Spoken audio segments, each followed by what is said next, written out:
भाव भजन हो गए।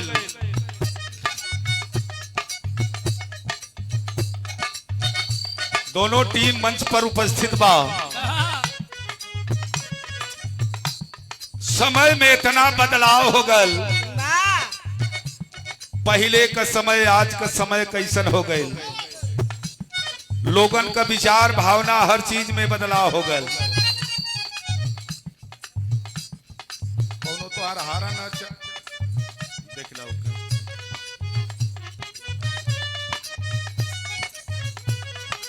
गवैयन का एक थे ट्रिक चल गया। कितना गवैया लाउड स्पीकर वालन के पीछे बढ़ जात हूँ। कहत हूँ मशीनिया के बजावेला तो वही में कहियन का बाबू बजावेला। हम ही को कहिला ना ओके अपन देख ले। ए भैया एक अछार बेल्ट के कपरवार से लेके गोला के जरी ले, जब एक ठे बारात केहू के दुआरे कोनो गांव में आवे चाहे बैरिया में आजा आछी डी से मरा दौना डी जौने दुआर पर उस समय बारात लगे, तब कई कई दूर रात का बारात रहे। ऐसा समय आ गल अब का तब का।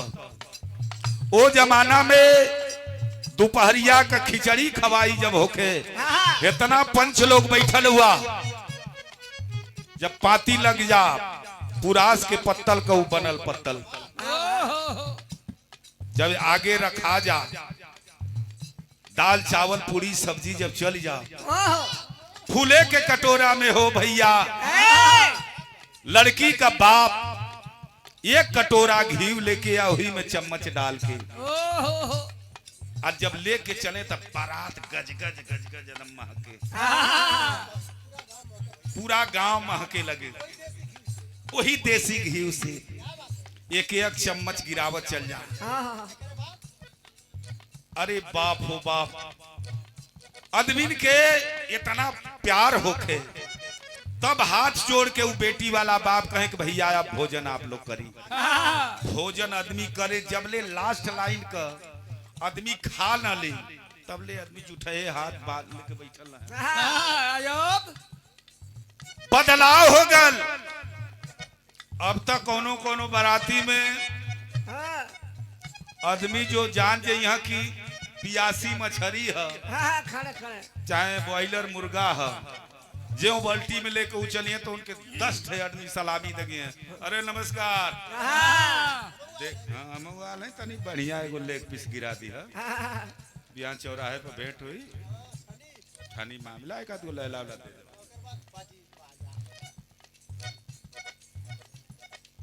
जुगाड़ लगावे लगी हाँ, कहीं कहीं नाम ऐसा व्यवस्था रही बफर वाली, आदमी पत्तल वो तरह लेके घूमे ला, बुझाना भीख मांगत हूँ। पूरी वाला से जो कह दो दैया तो 4 गो पूरी गिरा दिया, तो वो तरह सारे ताकि बुझाई घर से बनवा के लिया ला। पूरा थोड़ी बेले घुरी तो आके महावीर प्रसाद का मेहरारू का काम रहे, पुण्यतिथि मनावल जात रहे। पहले पहले बफर में हम लाइन में लग गई, मुड़ी पेश दियाली वही में उज्जर का कुर्ता, हमारी मुड़िया के ऊपर ढोरा पत्तल में दाल लेके वो टाइट रहल, जो हम उठनी तो दलिया ये पे गिरा दिया। अब पियर का एकदम लेके साला भर बराती अपन घूमत है। कबो कबो हो जाला, आदमी जात हुआ खड़े खड़े, बेटा का बियाह करत हो 22 को बोलोरो जाई, एक बोलोरो में 3 आदमी आ जाके जात हुआ खड़े खड़े, खात हुआ खड़े खड़े। मलिकार से कहता हूँ 3 गो गड़िया छोड़ देता। अब इन्हें में हररुआ खा के घर में एक के नींद मारा थे तो ले आके वही रजाई में घुसुर जाता हूँ। मैं अरे गईला है, फिर आ गईला पचमहला में। ए भैया युग जमाना बदल गल। वो जमाना में यादव म्यूजिक वाले भाई बैठल हूँ, हरकेश भाई हूँ, हरकेशे भाई नियर कोनो लड़का रहल, ओकरे भैया का नए नए गवनार भल। हरकेश भाई नियर लइका उ कहलस कि चला भौजी नैहर गई बा तनी चली भौजी से भेंट कर ले। जब वो लइका गल बा अपने भैया के छोड़ सड़ुआ देखा वो जमाना में आजकल तक कुछ और पानी पिए के आवत बा। पार्ले बिस्कुट 2.5 रुपया वाला लिया के प्लेट में 1 गिलास में पानी देहलस सरकारी मशीन का। उ लइका पियत बा और अपने भैया के सड़ुइनी से कहत का कहत मास्टर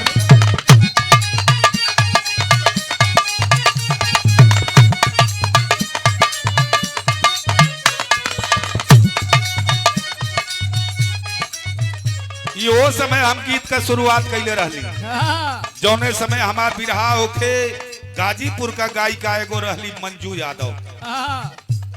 बड़ा इनी बिरहा भल कोनो गांव घर बच गल होई गांव ना बचल। यही दौना डी का एक परमेश्वर ही रहे। जब जान जाओ कि मंजुआ का बिरहा है तो बकरी बेच के टोड़ा में पैसा लेके चले सम्मानित करें हमके 50 गो मंजू यादव के 500। बुढ़ौती का समय है मरे के उम्र में। वो जमाना में हम एक गीत के गौली कैसे उ लइका कहत रहल कैसे नजर न लागे नजर न लागे दिन दिन निखरतारू सड़ुआई नजर न लागे दिन दिन निखरतारू सड़ुआई आहो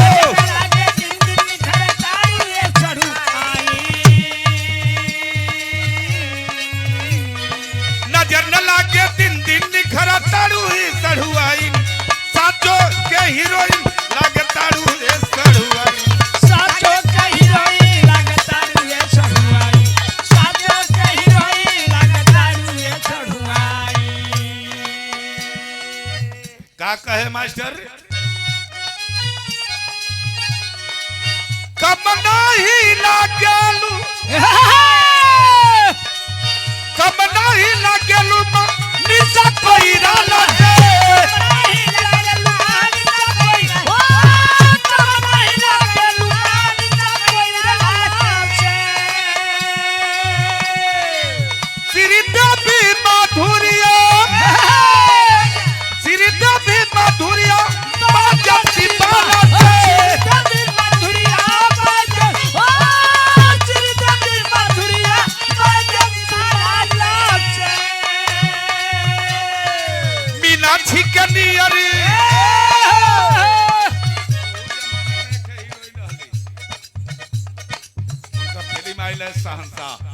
कैसे कैसे हो अच्छे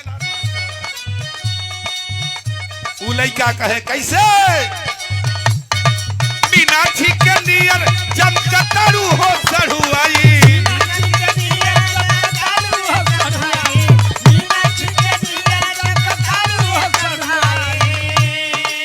मीनाक्षी के नियर चमकतारू हो सड़ुआई साचो के हीरोइन लागतारू हो सड़ुआई साचो के हीरोइन लागतारू हो सड़ुआई साचो के हीरोइन लागतारू हो सड़ुआई। वही जमाना में देवरिया कर है जगन्नाथ मास्टर जो कहा घर है इतना लोग बैठल हो बिरहा गावे के केहू केतनो गावे लेकिन बाहर जगन्नाथ मास्टर ऐसा पूर्वांचल में केहू बिरहिया ना भल। अगर बनारस में पारस यादव थे तो देवरिया में जगन्नाथ मास्टर कोई जोड़ा नहीं था। हमरे बाबू स्वर्गीय रक्षा यादव से बिरहा होत रहल जगन्नाथ मास्टर का कोई गढ़ा में बारे जगन्नाथ मास्टर सवाल किए ये रक्षा बतावा 900 कबूर खनाई 1600 मरनवा गड़ायल के कर पहले तनवा। बारे जगन्नाथ मास्टर आजकल के गवैयन से गादा कुल सवाल तो हालते खराब हो जाए। आजकल कल कुछ गवैया ऐसा हो गल वहां बुझाते सारे खटमल मार दवाई बेचत हूँ खाली पता लगावत हो कहाँ व्यवस्था मोटरसाइकिल लेके नमस्ते करके हाजिर हो जाते हैं। वो जमाना में हमरे बाबू गावे जगन्नाथ गावे कैसे रेलिया से चढ़ी के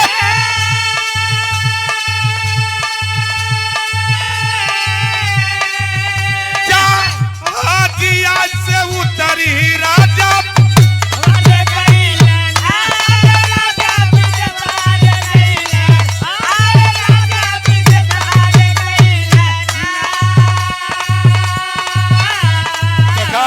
भाई प्रमोद भैया ये गीत के लिए इली हम ही, लेकिन एक मजा के हुली हलऊ लाभ तो उठावल के हो गौले रहली का गौले रहली रेलिया से चढ़ी के जब हाजिया से उतरी राजा पर ककवा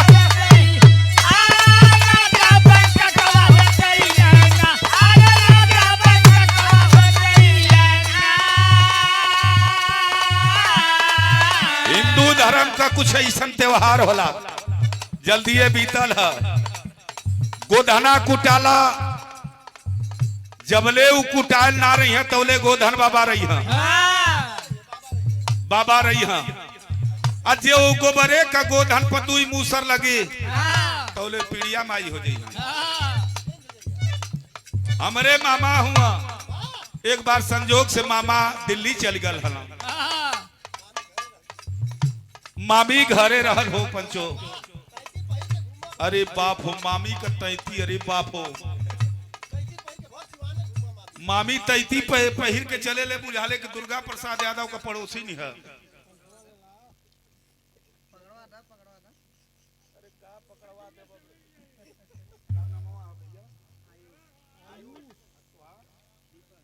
दीपा तुहार लड़का तुम्हारे भैया कौन बड़ा प्यार से ले हो तब कल हाँ हाँ होला मेहनत ना होला ना अरे भाई दयादे दयादे के कामे आवे ना अब रात भर जैसे बा मीनाक्षी राजबाड़ी भाई लोग हमारे अनुज भाई अच्छे लाल सब लोग बा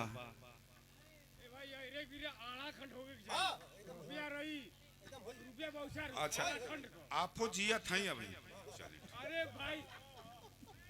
ऐसने लोग हमके जियावेल ठीक है कोनो बात ना ये हमार संगतिया पुराना जवन का बात तवन होई 100 रुपया हमारे आयुष बाबू दीपक भैया की तरफ से सम्मान भल बहुत बहुत प्रणाम बा जुग जमाना बदल मामा हमारे दिल्ली चल गल हर के बाबू मामा जब दिल्ली चल गई ना मामी रहे मामी का एगो पतो ही रहे अरे बाप हो बाप ये अनुरोध मामी हमरे आलू छीलत रहे आलू आलूया छीले आ मामी रोवे मामी का पतोहिया पूछले ये अम्मा काहे रोत हो दिखाइए होश होला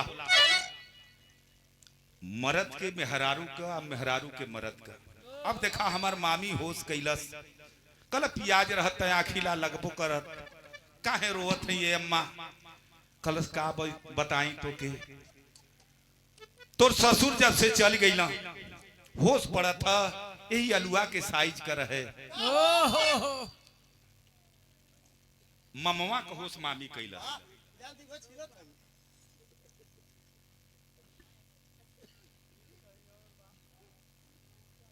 साइज मिला ले हलस कैसे है मास्टर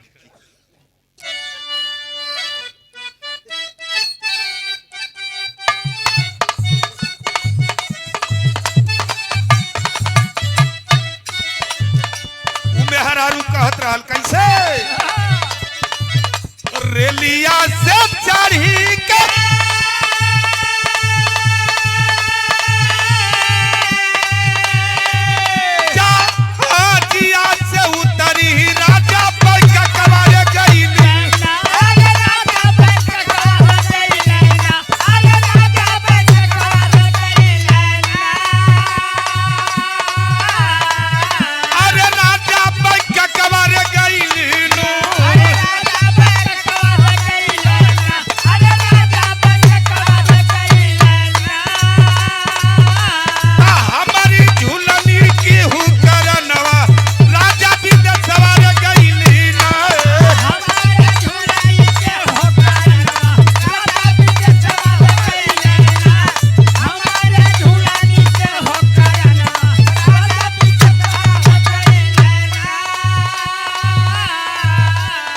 बार पहले का माई बहनी हमरे घर का आपके घर का माई बहनी लोग जब गावे तो ओकर मतलब होके वो देखा बुढ़िया गोल कहतिया कि गवना करा के बैंकाक चल गईला वही जो सामिन के चक्कर में फंस गईला आ कौने खाती गईला यही पेट के कारण भूख गईला या झुलनी लियावे हमके तू सर की गोल जवाब देले का रेलिया ना पैरी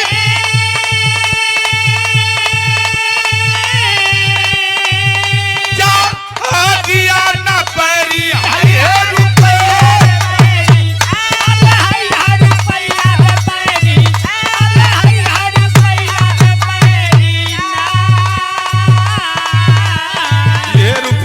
जवन न करावे कहना बका कहे रेलिया न पाई आजिया न पैरी